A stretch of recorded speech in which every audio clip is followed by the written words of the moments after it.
மொச்சக்கொட்டை குழம்பு செய்வது எப்படி? மொச்சக்கொட்டையை நல்லா எண்ணெயை ஊற்றி நல்லா வறுத்து வச்சுக்கோங்க. இதை ஊற வைக்கணும்னு அவசியம் இல்லை. நல்லா வறுத்து வேக வச்சுக்கோங்க. அடுத்தது புளி ஊற வச்சுக்கோங்க. அடுத்தது காய்கறியெல்லாம் அரிஞ்சு வச்சுக்கோங்க. வெங்காயம், தக்காளி, கத்திரிக்காய், உருளைக்கிழங்கு எல்லாத்தையும் அரிஞ்சு வச்சுக்கோங்க. தேங்காய், சோம்பு அரைச்சி வச்சுக்கணும். தேவையான அளவு எண்ணெயை ஊற்றிக்கிட்டு தாளிக்கணும். கடுகு, பூண்டு, கருவேப்பிலை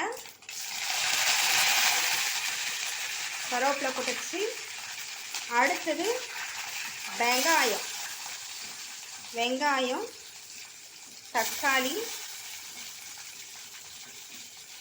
எல்லாத்தையும் போட்டு நம்ம இப்போ வதக்க போகிறோம். நல்லா வதங்குற வரைக்கும் வெயிட் பண்ணுவோம். இப்போ நம்ம கத்திரிக்காய், உருளைக்கிழங்கு இதையும் போட்டு நல்லா வதக்க போகிறோம். நல்லா எல்லா காயும் வதங்கிச்சு பாருங்கள். வதங்கிட்டால் எல்லாம் கலர் மாறிடும். இப்படி தான் இருக்கும். கத்திரிக்காய் கலர் மாறிடுச்சு. எல்லாம் வதங்கி இப்படி இருக்குது. ஓகேங்களா? இப்போ நம்ம வந்து மொச்சக்கொட்டையை கொட்ட போகிறோம். மொச்சக்கொட்டையை கொட்டிட்டோம். இப்போ என்ன பண்ணுறோன்னா ஒரு கிளறு கொடுக்குறோம். இதில் வந்து தேவையான அளவு திட்டமாக நமக்கு எவ்வளோ தண்ணி வேணுமோ குழம்புக்கு அவ்வளோ வச்சுட்டு மிளகாத்தூள், உப்பு போட்டு கொதிக்க வைக்க போகிறோம். தேவையான அளவு 2 டம்ளர் தண்ணி ஊற்றிட்டு திட்டமாக மிளகாத்தூள் ஒரு ஸ்பூன் போட்டுட்டு தேவையான உப்பு போட்டு இப்போ நம்ம வேக வைக்க போகிறோம். அது நல்லா வேகட்டும். அது வரைக்கும் நம்ம வெயிட் பண்ணுவோம். தேவையான அளவு புளி ஊற வச்சுருக்கேன். இதை கரைச்சி இப்போ குழம்புல விட போகிறேன். ஒரு 1/2 டம்ளர் தண்ணி ஊற்றி கரைச்சி குழம்புல விடணும். ஓகேங்களா?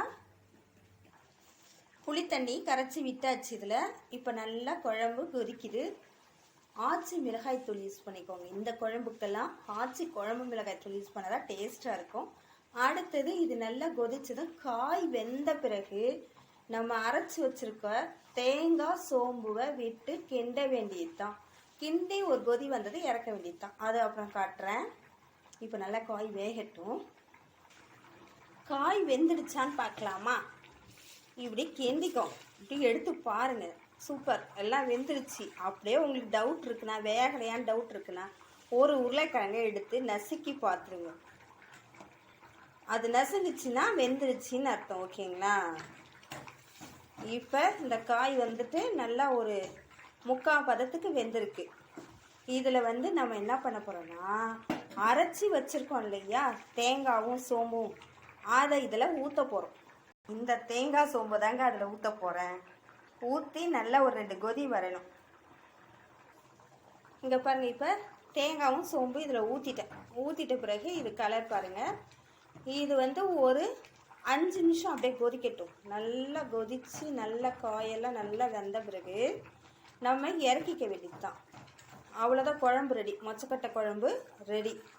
இதுக்கு சூப்பர் காம்பினேஷன் அப்படின்னு பார்த்தா இங்கே பாருங்கள், அவிச்ச முட்டை. இதுதான் சூப்பர் காம்பினேஷன். Okay, thank you. இந்த குழம்புல சிலவங்களாம் நல்லெண்ணெய் ஊற்றுவாங்க, நல்லா வாசனைக்கு. நீங்களும் ஊற்றுறதுனா ஊற்றிக்கோங்க. நான் நல்லெண்ணெய் ஊற்றிக்க போகிறேன். எனக்கு வாசனைக்கு நல்லெண்ணெய் வேணும். இது மேலே சும்மா அப்படியே ஊற்றிக்கிட்டா போதும். ஓகேங்களா? தேங்க்யூ. அவ்வளோதான், குழம்பு முடிஞ்சிருச்சு.